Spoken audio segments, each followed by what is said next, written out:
It's shiny. It's awesome. It's cool. It's a piece of hardware that I can give for my baby boy. Porque eu não comi nada antes. You know, absolutely. Hold on, I'm talking, brother. Hold on, I'm talking, brother. Hold on, I'm talking, brother. Hold on, I'm talking, brother. Hold on, I'm talking, brother. Hold on, I'm talking, brother. Hold on, I'm talking, brother. Hold on, I'm talking, brother. Hold on, I'm talking, brother. Hello, and welcome back to Hold On, I'm Talking, Brother. My name is Joe Greenwood, and you are listening to our UFC Fight Night Dos Anjos versus Fiziev review, and we'll also do a preview of Brian Ortega versus the Yair Rodriguez Fight Night upcoming this Saturday. Tom Ballum, you are back to break down this card that we just watched this past Saturday. Tumescent with excitement as you were before we started recording. I hope you've calmed down a bit. What was your main takeaway from this Fight Night card? Main takeaway from this Fight Night card, well, of course we had the headline event, which we're going to get into in a moment. I guess the theme is kind of like the new guard coming through. That is the most salient thing to come out of this card. I have to say though, Joe, I knew I'd be coming on the mic here on Wednesday. We promised the listeners we would be back, and the other thing that this card made me realise is that I need to read the news, because for me it's a little bit light here, Joe. Not super interesting. It's not a 10 for me. How did you feel about it? Oh, this card, yeah, I mean it was watchable. It was very watchable. The main event I thought was very good, interesting. Let's start right there, Joe. Let's get into that main event. All right, then let's go straight into it. That main event, Rafael Dos Anjos versus Rafael Fiziev, finishes, quite surprisingly in my mind, with a fifth round knockout for Fiziev over RDA. Tom, leading up into that fifth round, how did you feel the momentum of that fight had gone? I see there's some diverging opinions on Hold On, I'm Talking, Brother. We aim to converge in a beautiful symmetry. I had it 3-1 for Fiziev. The first 3 rounds going to Fiziev there. Yeah, exactly. Same here. Beautiful symmetry. Beautiful symmetry indeed. I got to say, I was pretty shocked actually by that knockout at the end. I felt like that fourth round had gone in a way to RDA, where he finally got Fiziev down, who, by the way, demonstrated superb takedown defense. He finally got him down, and then proceeded to be able to do nothing with it. It seems like RDA knew that he couldn't really hang with Fiziev on the feet, and we saw that quite a lot. Fiziev, I thought his combos were really well measured. Like he didn't spam anything, and he always ended. I thought it was quite. I don't know if you noticed this. He ended everything with like a left hook to RDA, either to the body or the head. And RDA finally got something going. He had like a flying knee followed by like a double jab in that fourth round. Finally got him with the takedown. You're thinking, okay, RDA's turned this on now. He's going to have to try and really empty the jug here in the fifth. He's going to have to go for it. And then Fiziev just shuts him down. My one note here is what? I just put what with an exclamation mark and a question mark. What a finish! Yeah, really, really good stuff from Fiziev, showing that he carries that threat deep into the fight. I mean, if you show somebody a clip of that and you ask them when in the fight did that happen, I think a lot of people would think with the speed that he was able to execute that and kind of the crispness. That it must be like an early fight kind of knockdown. Yeah. And of course, it was late in the fight, as you say, having withstood RDA's kind of wrestling onslaught, which finally did get something in the fourth. Yeah, huge result there for Fiziev. Were there any questions about the stoppage, Joe? Yeah, there was initially for me, and then I saw the replay where Fiziev knocked him down, and then he landed, because it felt like a bit quick, didn't it? The finish initially. And then you had that replay from the other angle where you saw Fiziev lands that punch on a downed RDA, and it's like, oh, okay, yeah, no, he was right to stop that. Yeah, 100%. I've just put a GIF in there, or a GIF, depending on your orientation, and that's the one that really swung it for me. Initially, I got to say, I wasn't outraged, I wasn't out of my chair, I wasn't screaming. As I say, I felt like Fiziev was kind of working his way towards winning the fight anyway. But I've just put a GIF there from that angle for Joe to see. There's no questions, are there, Joe? No. That's eyes in the back of the head, arms by the side. Yeah. He's gone to Jesus at that point. So. Good stoppage. It was one of those as well where it does make you realise you don't need to see a guy take an extra 10 shots and be really laid out, to the point where, he's having to be properly resuscitated to come back to us. Like, you don't need that. But statement win for Fiziev. Absolutely. Statement win. He passed the Dos Anjos test with flying colours. I mean, he finished him in the 5th. He was winning the fight up to that point. Great stuff. Really did show off good takedown defence, which probably he's going to need now he's entered the big time. Yeah. UFC have put him up to 7th now, 7th in the rankings with Dos Anjos. Yeah, well, 7th, that's up from 10. Dos Anjos himself has only dropped down 1. He's still in the top 10. But yeah, not sure about that. I don't know. Yeah. I don't know how that's happened, Joe. For some reason, Tony Ferguson's taken a beating in the rankings as well here. Oh, is he? Yeah, he's down to he's dropped out the top 10, down to 11. Sarukian moving on up to 10. Gamrot at 9, behind RDA, and that rounds out the top 10 there.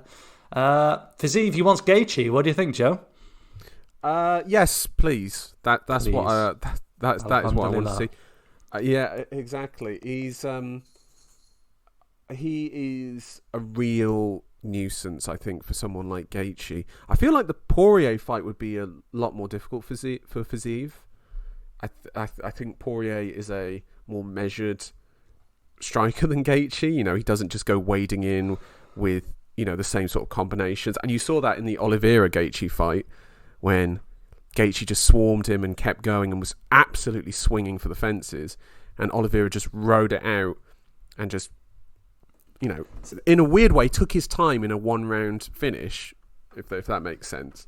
Like, he didn't have to bum rush him, and I feel like Fiziev would probably do the same thing.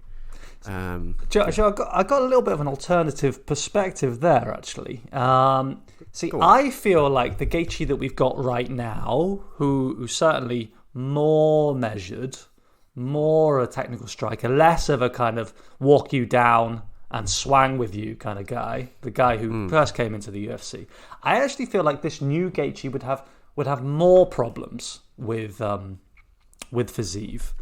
So what I'm saying, if you're going to engage in a technical striking matchup, then Fiziev is not the one. No, because that man, he really excels in that department, and nobody can strike quite like him. I feel like Gaethje's best route to success, if they do meet up, is really to try to drag Fiziev into a brawl. I mean, Gaethje can take shots, Joe. Sure, but I think you've got to get in his face. I'm basing it off of that Oliveira fight, where I feel like Gaethje kind of went to the old version of himself. Like, it wasn't the sort of measured guy who just absolutely mullered Ferguson, who basically timed Chandler as well, but took his time to get there. He was just like, I'm going to absolutely clobber this guy and get him out of there. And it's like, maybe that would be better against Fiziev. Yeah, I don't think you want to. You don't want to give Fiziev room to work, do you, Joe? You don't want to stand kind of in the pocket or just outside of range with Fiziev. I think he's going to best most people in that department. Well, you saw that in the Bobby Green fight, didn't you? That when Green started putting it on him, in that 3rd round as well, he outstruck Fiziev and was giving him a lot of problems. And it actually made some people think maybe Fiziev doesn't have the cardio for these sorts of fights, where it's like, obviously we saw on Saturday he does. Also, I just don't think Gaethje has the variety of attack to really bother Fiziev. I'm talking mostly about the kicking game, because he does throw mostly low leg kicks, and it's like, this is a guy who was a Muay Thai world champion. He's going to know how to check a leg kick. And actually, I thought Dos Anjos did something very good in this fight, where Fiziev does that sort of matrix lean to get out of the way of the head kick, but Dos Anjos didn't throw any head kicks. He just threw to the body instead. So he's sort of leaning back and he's just throwing to the body. He's not going near the head. I thought it was a good game plan from RDA in that sense. Well, that is one game plan to deal with Fiziev's lean back. So what we're talking about here, listeners, is when he is standing in that range, Fiziev, he likes to really lean back, which traditionally would be a big risk. because you're vulnerable if somebody does catch you at the end of a strike, turns your jaw, that normally shuts the lights off. But Fiziev's been making it work. Conor, he's got a solution for that, Joe. Have you seen this? It was insane. It was insane. Do you want to read the tweet out? Have you got it there? Or, I haven't got it. I haven't got it in front of me. No, but I know. I remember what he said. Oh, excellent. So, someone posted a compilation of Fiziev striking with the sort of lean back Muay Thai thing as Tom's just described, and Conor said, "What you should do is you should, in the middle of throwing that head kick, in the middle of throwing a, incredibly difficult technique, switch it up to an axe kick, which is a vertical up-down kick instead of like a sort of, I don't know, looping sort of arc left to right kick. So you come down, kind of 12 to 6 directly down. Which is, I think, physically impossible. And Joe, what it is amazing. So. I want to see it, Joe. That's what. Can you imagine, like, if that reality could unfold, where Fiziev is leaning back and there's an axe kick coming down onto him, execution style. Don't see it myself, Joe.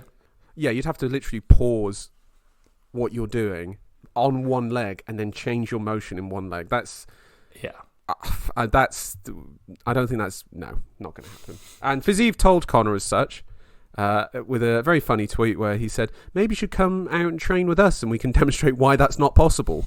To which Conor then politely declines the offer. Fiziev, Conor, any interest? No. Yeah, me too. Now, RDA. Let's talk about him very briefly. We don't tend to look backwards on Hold On Talking Brother. We're more of like, let's push forward into the future. But let's show a little bit of respect here to RDA, a man who will literally fight anyone at any time. This is the end of RDA now, isn't it? 37 years old, in the lightweight division, ranked for quite a high number, I should say, which is very much questionable. Maybe out of politeness more than anything else. He's not getting to the title now after this, is he? Like, he's going to 3-4 fights in a row. He's 38 in October. Joe, I'm going to make a new rule for Hold On, I'm Talking Brother. You heard it here first. This is also for the wider Twitter sphere. I'm sure everyone can get on board with this. The words RDA and title can no longer be matched in the same sentence. I don't want to hear it. I don't want to hear about one last run. I don't want to hear any of that stuff. He's gone. He's gone. He's not in that top 10. In the rankings, you've still got Gamrot, Sarukian, Jalen Turner, Ismagulov, and Kutateladze ranked behind him. These guys are all way more likely to win a title than RDA. So, I mean, we have kind of eulogized on RDA before. Of course, he has been in there with everyone, and he's given pretty much everyone a good test. He's been a good matchup. But ultimately, in recent years, he has lost a lot of fights to the best in the sport. And, it's just time to fight down. And think about his last two wins as well. His last two wins as well was against Paul Felder on 5 days' notice when he was training for a triathlon, and Renato Moicano after flying back to Brazil from a fight 2 weeks before, after who pulled out? Oh, it was Fiziev who pulled out, and then flying back to the US for a 5-round fight where he got absolutely mollywops. I mean, that was a real banana skin for Moicano. So, of course, Dos Anjos, he does still carry that threat. You don't take a fight with RDA lightly. Yeah, but he's not an easy mark. But this is a Moicano who Fiziev had knocked out at this stage. It was just, RDA. He's a good test for getting into the rankings, and if you can't get past him, you probably shouldn't be ranked. But as you said, title contender no more. Right, let's talk about the rest of this card very quickly. Should we talk about the co-main very briefly? Caio Borralho defeats Armin Petrosyan by controlling him on the ground. Well, yeah, I think that's a little bit dismissive. He, of course, that is how he won, without getting much damage off, especially 12 strikes landed. Yeah. I mean, that's a damning statistic. Yeah. It's hard to argue against that. Look, I mean, actually, I have to be honest with you here, Joe. We both came in when we looked briefly ahead to this fight, and Petrosyan's the one who's had the greater hype. Borralho's certainly stolen all of that. He's shown the limitations of Petrosyan's game. I mean, Petrosyan was never in the fight, so... Good stuff from Baralho there. Yeah, and to be honest, I don't blame Baralho for taking that approach. Like, I need to get the win. Just need to get through this and move on to better, more exciting matchups, for which there are plenty at 185 for him. I don't particularly want to see him fight an up-and-comer, one of our boys, a Buckley, a Curtis just yet, or a Duplessis or anyone like that. Give him like some guy who's fucking falling off. Give him a Uriah Hall or something. He wants Duplessis. Does he? He called out Duplessis post-fight. That would be a hilarious fight. Actually, yeah, fuck it. Give me one. Didn't take much persuading. Yeah, he's picked him out. I mean, the guy now, he's from coming off the Contender Series where he won his 2 fights. He's won his other 2 fights now in the UFC. I mean, he's bubbling away. He's got something to him as well. He's very raw though. He's very raw. Yeah. There's no need to rush him just yet into that rankings place. Just let him develop a little bit. But there are people now at 185 where I feel like maybe the UFC are trying to push these guys up through the 185 rankings a bit more, so that there's some fresh meat for Adesanya or Pereira to fight, because it's, Well, I can tell you right now, Pereira, he doesn't want to fight Baralho.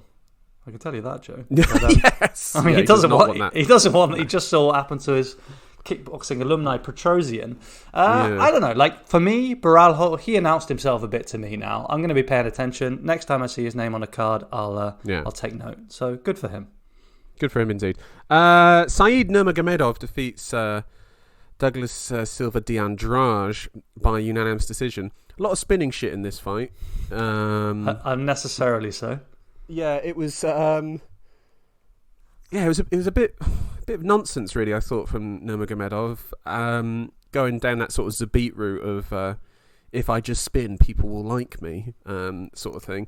It was fine. I thought on the ground he seemed a little bit undeveloped compared to some of the other Dagestani gentlemen in this organisation.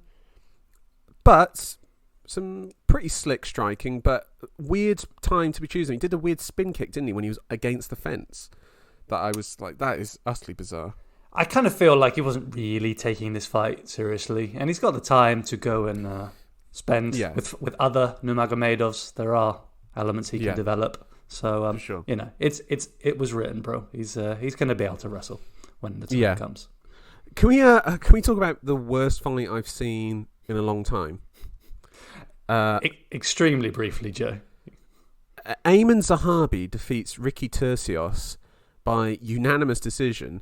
Ayman Zahabi won this fight by just not acting like a dickhead. Ricky Tercios with a truly awful performance. I believe Tercios has won the Ultimate Fighter, by the way. That was his. That's why he is in the UFC. Such a damning indictment of that program. The fact that he got through. Should we talk about his performance very quickly here?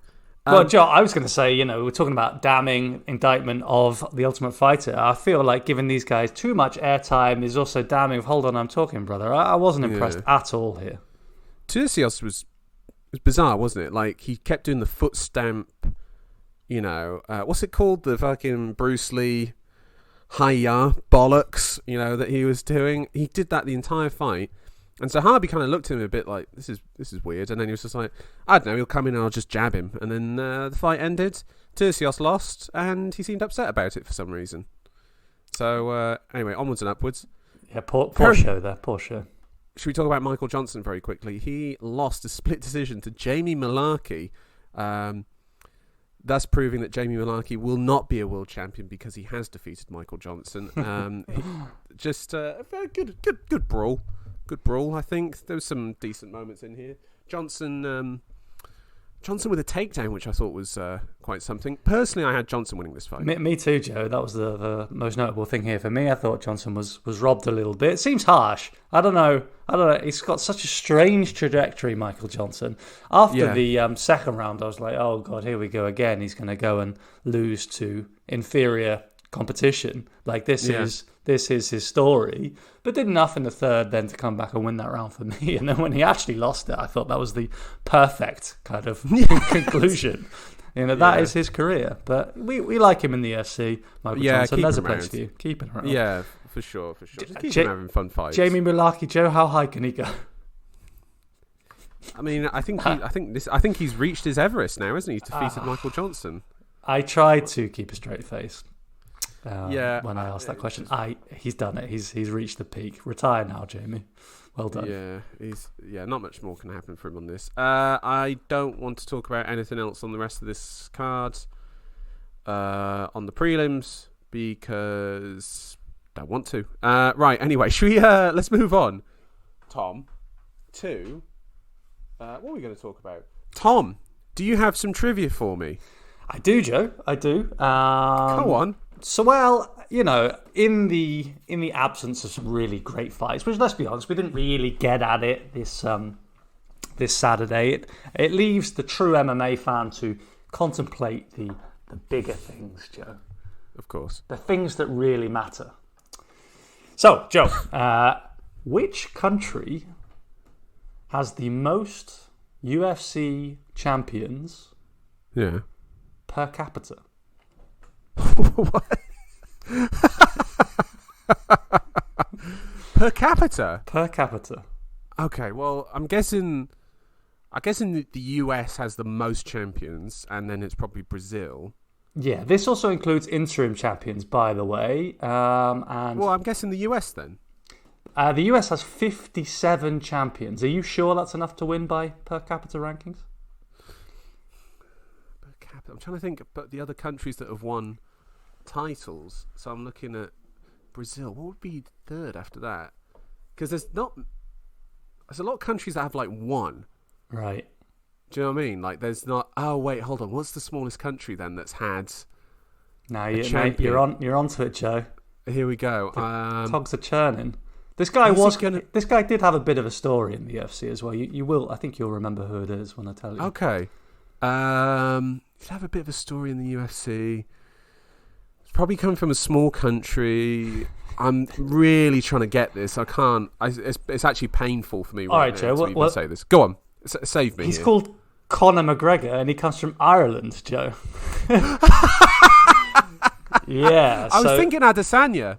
At first, but yeah. Well, Adesanya, of course. Adesanya, I think he chose to represent Nigeria. You might have been okay if he stuck with New Zealand. So yeah, it's Conor McGregor for Ireland, and then USA number 2. They've got a lot of champions. It works out at 5.8 million per UFC champion, and in third place is Kyrgyzstan, thanks to Valentina Shevchenko.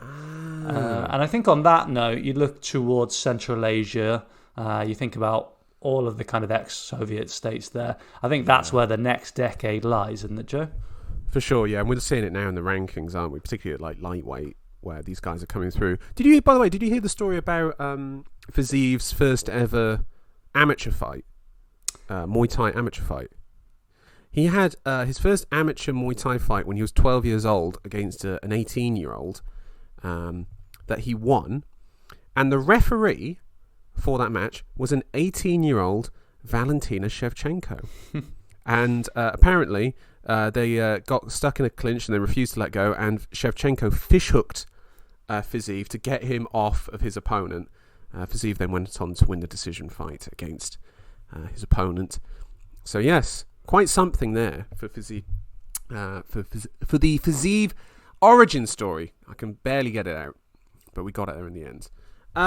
Tom, this Saturday, Awooga, for the hearts of Mexico in the Fight Night main event, we have got Brian Ortega versus Yair Rodriguez. Yair Rodriguez this week, by the way, coming out saying, if I win this fight, I get a title shot.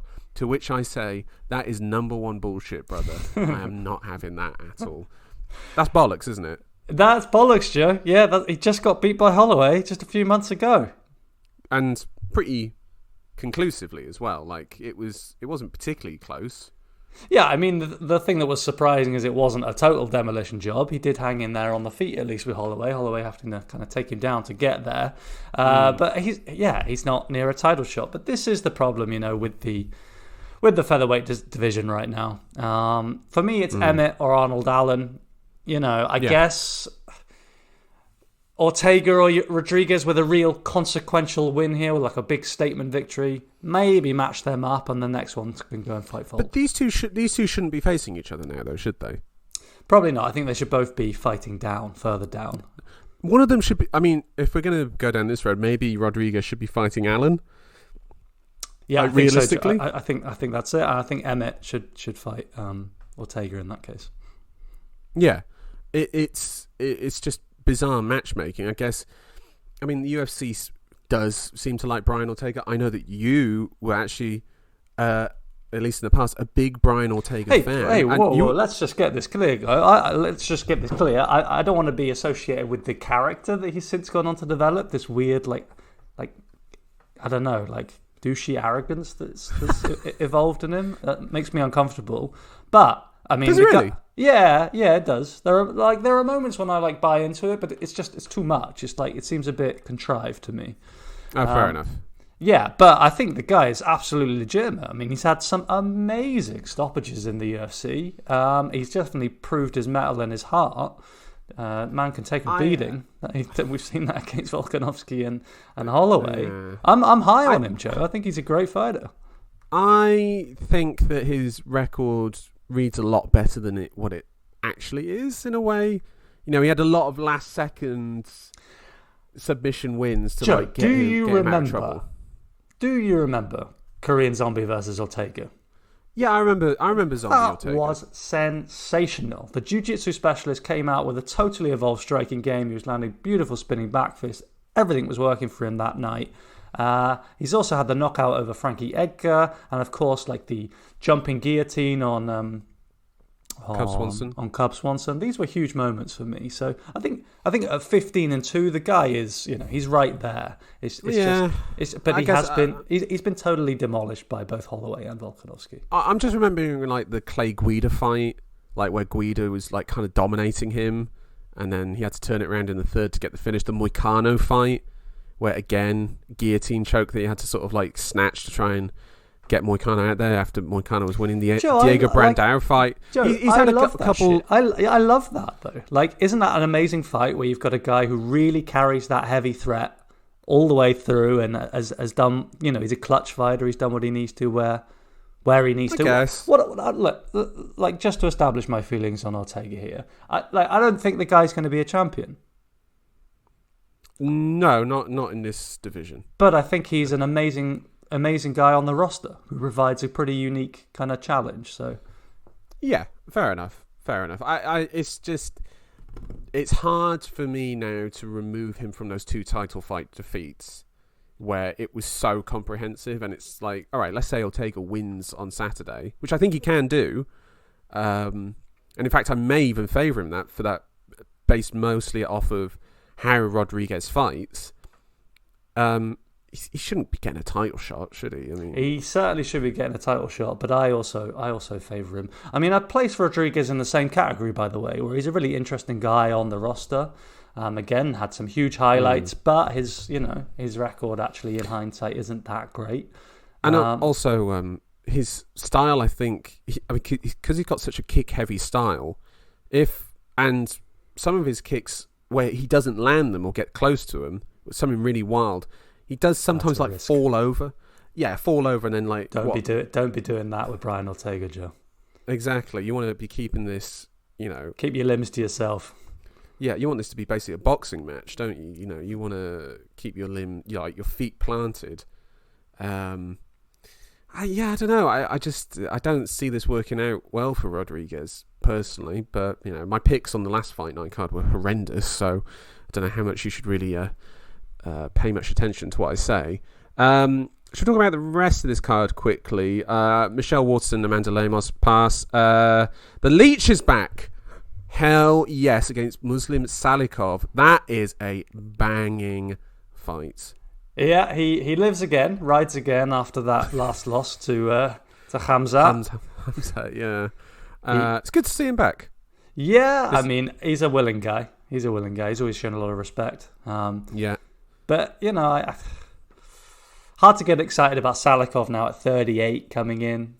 I don't know. Man, It's going to be banging. Then we got Shane Burgos versus Charles Jourdain. That's going to be a ripper right there. You know that's going to own. Yeah, now we're talking. I'm really rooting for Shane Burgos here. I hope he can get some momentum back, because another guy who really offers something. He always produces a good fight. Now, when you hear that, you know, that somebody's down to scrap, and they give you, it kind of suggests this guy's a bit of a journeyman. He's washed. You know, it's like whenever you introduce someone as a brawler, it's like, oh Lord, that guy's got some scar tissue that's going to open up. Burgos, he isn't there yet. All right, he isn't there. He's a very crisp technical striker. He just happens to be able to take them on the chin like no one else, and gets this kind of Cody Garbrandt red haze while he's doing it. I really hope he can get the win over Jourdain here and get back on track. Yeah, I mean, the guys that he's lost to is, you know, Calvin Cater, Josh Emmett, and Edson Barbosa. I mean, the Barbosa one was terrifying, but that weird delayed knockout that happened. But he had that cracking fight against Billy Quarantillo on the Usman Covington 2 card, which sadly was overshadowed by Gaethje Chandler that just went out just before them and sort of stole the show. But Burgos...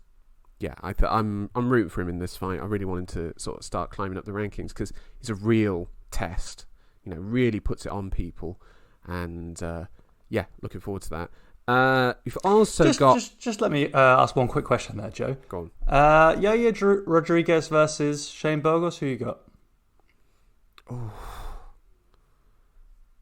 Oh, maybe Rodriguez. Ortega versus Burgos. Burgos? Yeah, well, these are the questions that I want to have answered before you have Yair or Ortega talking about title fights. Yeah, you know, that's a good shout, actually. Yeah. That's a good point to be made. I mean, where's Burgos in the rankings? What is he, like 12, 13, something along those lines? Right now, Joe, he's at 14. Okay. He's got Ila Topuria breathing on his shoulder. So. Oh, Jesus Christ. I mean, Topuria, I think, has moved up to lightweight now, officially, which is... be interested to see, particularly if he can fill out a little bit, Topuria. But personally, I'd like to see Topuria make the move back down to featherweight and just sort of try and push himself as far as he can there before moving up. On the prelims of this card, by the way, I'm skipping over fights I'm not particularly bothered about talking about. We have got Ricky Simone versus Jack Shaw. That's on the prelims of this card, which is insane. This is, I mean, Simone's ranked 13 and Shaw 14 in the bantamweight division. That means they are absolute killers, Joe. That's what that means. If you're ranked at bantamweight, holy shit, you can throw hands. Yeah. So unbelievable to me that this is on the prelims. These two are real dark horses. What I'm saying here is it's not even headlining the prelims. Is that for real? Is this official? Puna Soriano and Dalcha. Go on. No, Joe, you got it, mate. You got it. Lungiambula, that's it. That's headlining it. That'll be a banger. But Joe, Ricky Simone Shaw should have been. Yeah, this blows my mind. This should be on the main card. That's the co-main. What the fuck's going on? This should be the co-main event of the main card, like not the fucking prelims. Interestingly, a note on this Simone versus Jack Shaw card. Ricky Simone, he's down to 13th now in the rankings. He's been dropping on the way in here to make way for Sean O'Malley after his non-contest, going up to 12. What? Yep, there's some shenanigans going on in there, Joe. So it's 13 versus 14. Where's Munoz in the rankings? What's happened to his? Munoz is 9th. He's not changed. Good. Yeah, good. That's a bit sneaky of that, trying to get like O'Malley up. Wait, then does that mean the winner of this then will move above O'Malley because they fucking better? They absolutely better. They are, and Munoz as well, for that matter. If Jack Shaw beats Simone, that's more impressive than any O'Malley win, isn't it? 100%. And this would put him at 17-0. I mean, he's coming. Who do you favour here, Joe? And and is there anything that the listeners should watch out for? I mean, Ricky Simone has very much high volume takedown offense. He's got a monstrous back on him, Joe. Yeah, that's a wide man for that division. He's crazy. He's big. He's a big lad. I think Shaw, particularly in his last fight, which was against bugger, who was it that he faced in his last fight? Have you got it there in front of you? Yeah, I have, Joe. He beat Valiev. Yes, Timur Valiev. Yes, it was the Dagestani wrestler test, wasn't it, that he passed? That's it. He did feint and then actually throw a lot of uppercuts in that fight, and I think you might see that again here against Simone. Simone, though, has taken to the Team Alpha Male approach of feinting the takedown with a massive right overhand behind it, which is always fun to look at, which I think Shaw will probably have scouted. I'm leaning towards Shaw because, I want the UK fighters to do well. I'm be completely honest. I think we're united in that front, Joe. We do have a home bias. Let's go Jack Shaw. Big test here. Yeah, big test indeed. But we're big Ricky Simone fans as well. We do like a bit of Ricky. Little bit of harbinger of a little bit harbinger of doom here for Ricky Simone. The last guy that Jack Shaw beat, Timur Valiev, a man that we were both pretty fond of. He's been cut now, Joe. Has he? He's gone. No more Timur Valiev. You lose to Jack Shaw, you're out.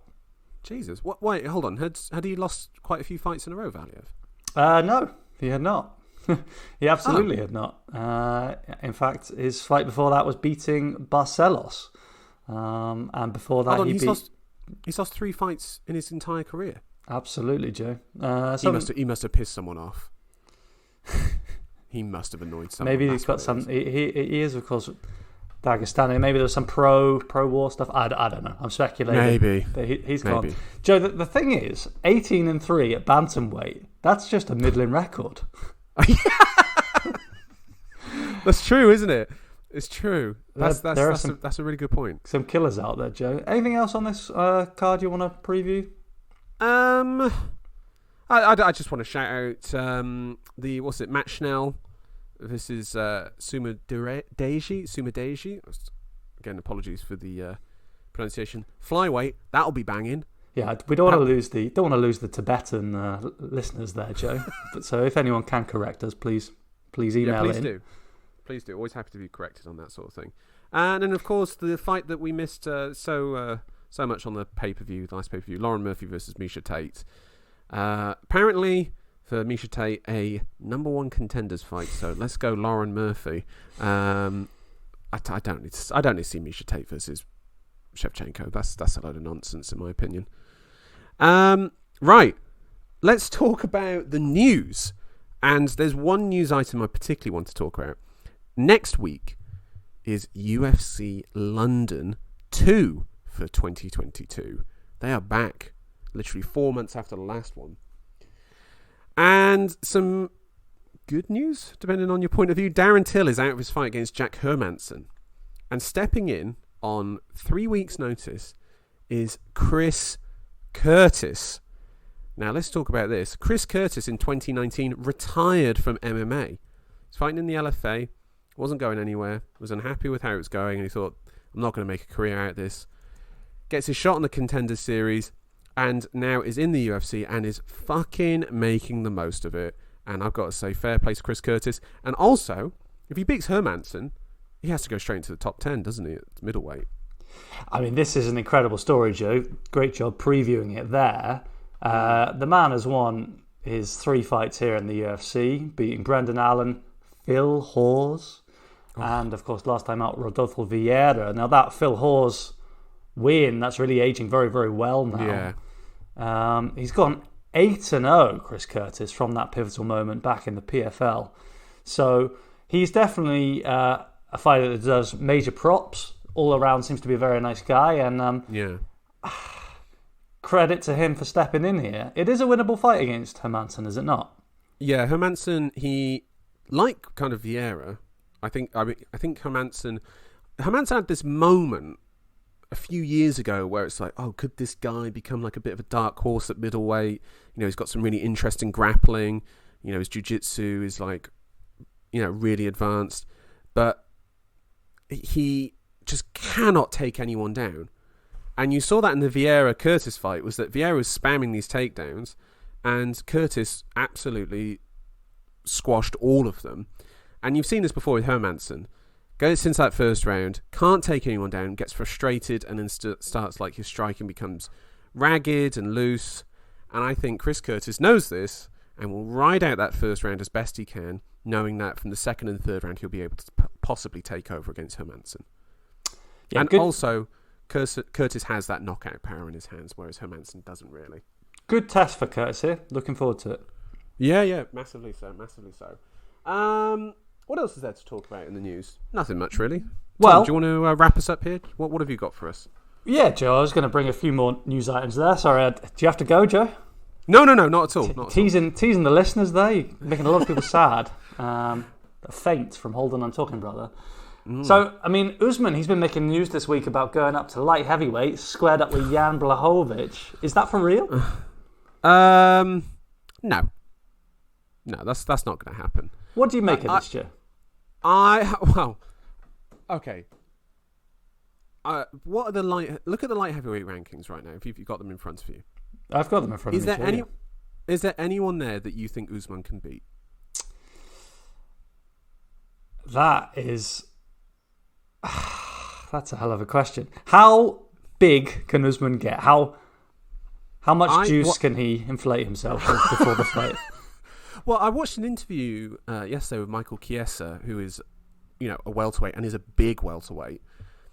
Apparently, he walks around at about 203, Chiesa, and I would say Chiesa's a bigger man than Usman. So I don't think Usman can get up to that level. Maybe, I don't know. It's a weird one, isn't it? I mean, look, Joe, I like the guy is, for me, as I say, he's the pound for pound number one right now. No, Volkanovski for me now. Yeah, you've been out there with that feeling. Sure. I mean, look, I'm not going to fight you on it. We talked about it last week. They're very close. Now that, of course, does mean that Usman's got some credit in the bank. If it's for real, I'm curious. But you have really caused me to think about it a little bit there, because I'm looking through the roster here at light heavyweight. I don't know which fight I'd want to pick if I was Usman. If Usman had to fight Alexander Rakic, I mean, Jesus Christ. I mean, what would that physically look like? I'm interested, Joe. I mean, it's freakish, the thought of it. Some people saying that this is Usman kind of starting to think about retiring, maybe worried about some of these injuries. Poor guy can't run. Yeah, he only swims, doesn't he? He swims and the blessed elliptical seems to be one for him. I hope that's not the case, because I really feel like he's cementing himself now at welterweight. How old is he? Usman now, 36? Yeah, he is getting up there. He wants to cash out, I think. Not yet. He wants to cash out. Squeeze a few more out. What, another 2-3 fights? You want to see the Hamzat fight, don't you? I mean, Joe, let's be real now. He blows out Leon Edwards and then finishes Chimaev. If he blows out Leon Edwards. No, but I'm saying like let's say he rounds off his career there. He's up there with GSP, isn't he? Yeah. I would say he's up there. I may still favour GSP overall, just for the body of work, the amount of title defences, the amount of years that he held that title compared to Usman. So, yeah, I mean, it would be interesting. Maybe he sees that, like, Jan, he could take Jan down. Jan does have a weird body, as we've said before, with his weird stick legs and sort of, like, very dense torso. So, and maybe height-wise, they're not that far away from each other, but I don't see that going well for Usman. Like, no, I don't see that going well at all. I mean, he got rocked by Gilbert Burns in their fight. How would that look against Blachowicz or fucking Prochazka or someone like that? Like Glover Teixeira? I don't think it would go well. I just want to underline this. I mean, Usman, he's won 14 fights in the UFC. He's not lost.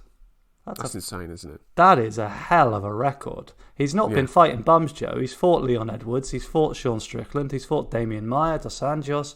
I mean, and then Emil Meek. Some of these names are not like the others. And he beat, of course, Tyron Woodley at a time when Tyron Woodley was considered to be somehow, the real man of the moment. That brings me on to our next little talking point, which I wanted to go through with you here, Joe. My favourite thread here of the week in the Reddit MMA is like widely held perspectives that have not aged well. Okay. And that, of course, is right up there on that list. Woodley getting close to GSP? So, what widely held MMA opinions look the most stupid in hindsight? Number one there is that Ronda Rousey could fight in the men's bantamweight division. I mean, what was the men's bantamweight division when she was champion? Unrecognizable from today, Joe. Dominic Cruz, TJ Dillashaw, Henan Barrow. Well, that makes it a little bit more recognizable with two of those guys featuring very heavily, but the sport. Yeah, but still though, like Henan Barrow. Remember when Henan Barrow was like the man, and then very quickly wasn't. Steepest fall off in MMA history, I think. Yeah, probably. Anyway, number 2 is that back in 2017, that the likes of Colby or Usman had nothing to offer Woodley, and that he was going to reign for a long time. I mean, and I, Joe, I think fortunately at the time we said that. Yeah. Well, this predates the pod. This was when the Hold On, I'm Talking Brother was really in its infancy. I think Tony hadn't even uttered those words back then. But fortunately, and I'm not on tape, Joe, because I think I might have been one of the people saying that kind of thing. After Woodley knocked out Lawler, and he looked imperious. He was the wrestler. He was the heavy striker. Yeah. He had the Darren Till finish, the Damian Maia domination, the 2 Wonder Boy fights. It was just like, okay, what you got left for him? And it's like, thinking about Usman at that time, it's like, what, a wrestle heavy guy, and it's like, well, Woodley's a wrestler. He can stop those takedowns. No, that didn't happen at all. What else is on that thread? That John Jones was just immature, and he would later grow up and become a good, humble person. Still waiting for that moment, aren't we? It's just never going to happen, is it? For John. I don't. What's by the way? Here's a question about John Jones. If he comes back and fights this year against Stipe, I don't think he's going to be the fighter that we think he's going to be. I think he's going to be maybe a bit diminished. I mean, nearly 3 years out of the game. Joe, I want that fight. I like that. I don't like what John's doing outside the octagon. No. If he is fighting in the octagon, though, I want to see him fight Stipe Miocic. So that's all you're getting from me there. That sounds fair enough. Great. I hope Stipe crushes him. Really? Yeah, I absolutely do. I mean, let's be real now. John Jones has just been abusing his partner. Yeah, okay, fair enough. Yeah. John Jones is roaming around Albuquerque with a gun. Yeah, right? Drunk. John Jones is driving his car drunk. John Jones is hiding under octagons from USADA. I mean, the guy really has some serious deficits in his character, and Stipe, by all accounts, is quite a stand-up guy. So how can you not want Stipe to win that fight? When I said really, I was kind of like surprised that you came out with that sort of definite declaration at that time, and I'm like, obviously then when you start listing off, just like, oh yeah, he is a horrible human being. Yeah. Okay, fair enough.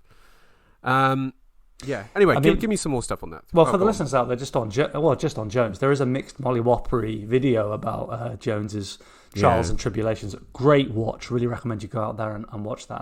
And one part of it is when the police have pulled him over and they're going to do a sobriety test on him because they've had reports of a man roaming around town shooting a gun. Yeah. Wasn't he just driving around firing it in the air from his car? Not according to John, although they did later find casings, I believe, on the floor and the gun itself. John said that when he was asked what he was up to at 1 o'clock, while seemingly intoxicated in his car downtown when no one was about, when he was asked what he was up to, John replied that he was being nice to the homeless, treating them like humans. That's a quote. Right. Being nice to the homeless, treating them like humans. Like giving them the moment, the feeling where John Jones talks to them and reaffirms their humanity. I mean, troubling. Do you worry for John Jones post career? I worry for those close to him, Joe. Yeah. So come on, Stipe. Yeah. Okay. Fair enough. Right. Next one. Yeah, next one. All right, let's go. So we got a lot of references to Tyron Woodley being the welterweight great here. Really, that is a super steep fall off. Yeah, to 2 defeats against a YouTuber in boxing. I mean, that's it. It's a bit steep, isn't it?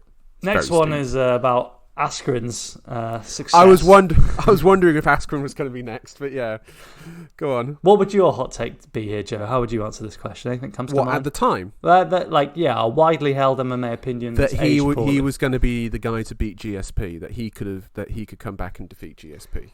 Absolutely, yeah, absolutely. Yeah. just absolutely ridiculous in retrospect, isn't it? Like, it's just bizarre turns that this sport takes. The next thing that everyone's up in arms about is fresh off the press today, and I guess we're going to end on this one, Joe. Dana White giving out $250,000 to a YouTuber who's a friend of his, kind of guy who's interviewed.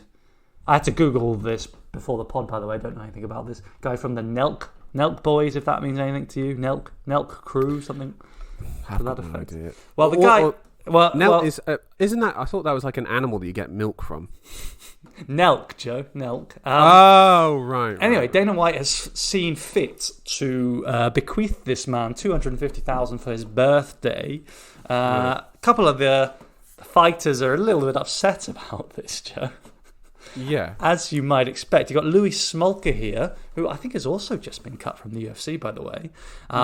And what he's got to say here, Joe, he's talking about this, when Dana White says things like, "Oh, we'll take care of you. You haven't won the bonus, but we'll," he's a good guy and we'll take care of you.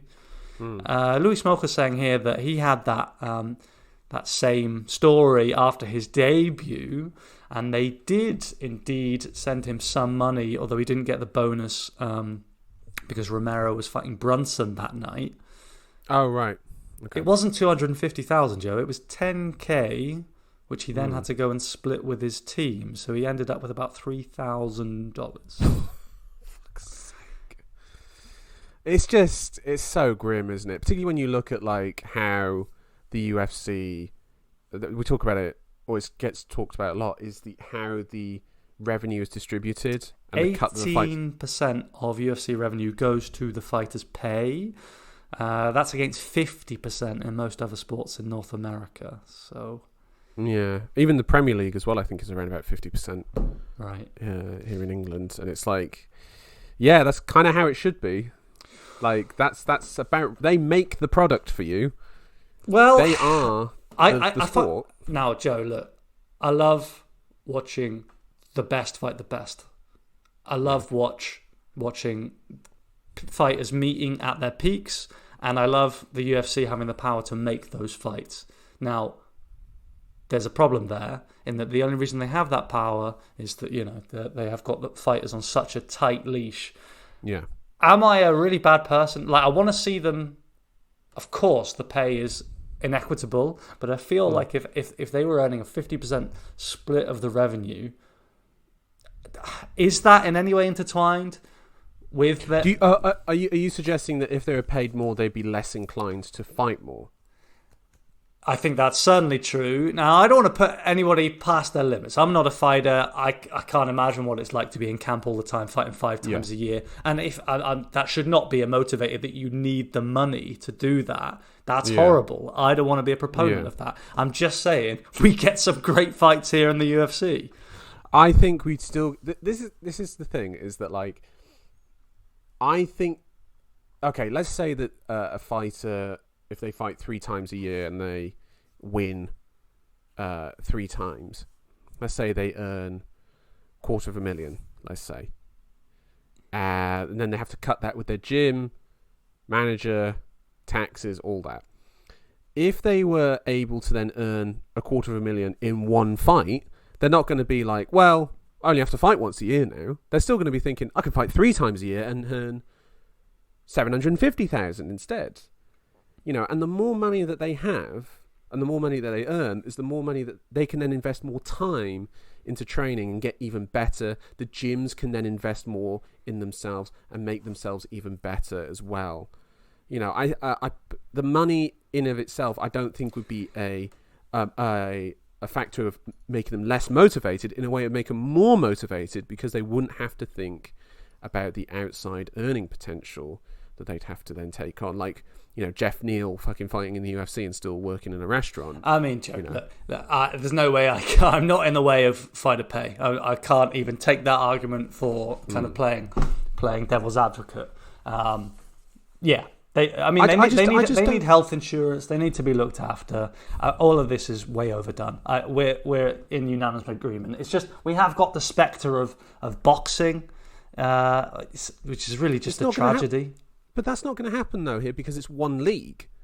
Like we're talking about one league here. It's not like with boxing where you've got 30 leagues and a bunch of different promoters and TV channels and all these negotiation problems and then trying to sell the fights to different locations like you saw recently with Joshua and Usyk 2 where it fucking went to Saudi Arabia, all these things. And like there was talk of Joshua versus Fury taking place in Shanghai because that was going to be the biggest bidder on it. We're not going to have that in the UFC. The money thing is, to me, it's just a non-argument. It's not like back in the day where they're like, okay, we'll pay them less and we'll do the appearance and win thing, split the money that way so that they fight harder to win. It's not like that anymore, And then also it's been shown that you don't have to fight in the UFC to earn that money. Anthony Pettis, just now in the PFL, in his last fight earned $750,000 in his last fight. That's a fuck of a lot of good money there. I just don't think... You're 100% right, Joe. 100% right. Dana White, pay your fighters. Cut this bullshit out. Exactly. I see the argument that you're making of like, it's just one of concern, Joe. I love this sport, and I love it because you've got the best fighting the best. Yeah. Right, let's wrap it up. Tom, thank you so much for joining us, or joining me. And we'll be back next week to talk about Ortega versus Rodriguez and a preview of UFC London. I cannot fucking wait for that card. Yeah. Listeners, thank you for joining us. Tom? Yeah, well, absolutely. Thanks for that. I think we wanted to make a quick shout out, Joe, to the man. Right now, hold on, I'm talking brothers, chief proponent. Now I jest here, but we did have a bit of listener feedback recently. Oh. From a certain... do you recall his name, Joe? No, I don't recall his name. Well, we're going to shout him out anyway. This is a man who gave us Hold some on, good... I'm shouting you out, brother. Hold on, I'm shouting you out. Joe's just pulling it up now. We do welcome any comments by email or indeed feedback on YouTube. Joe, you want to give the listeners the email address for Hold On, I'm Talking Brother? Yeah, it's holdonbrother69 at gmail.com if you want to email into us. Of course it is. Yeah, like our podcast, subscribe on iTunes or YouTube or Spotify. Yeah, please do. And Steve Walker, thanks very much for your Walker. Input back on the last podcast. All right. Thank you so much, Look forward to hearing Steve. more from the fans. And see you next week, Joe. Yes. See you next week, listeners. Goodbye. Bye-bye.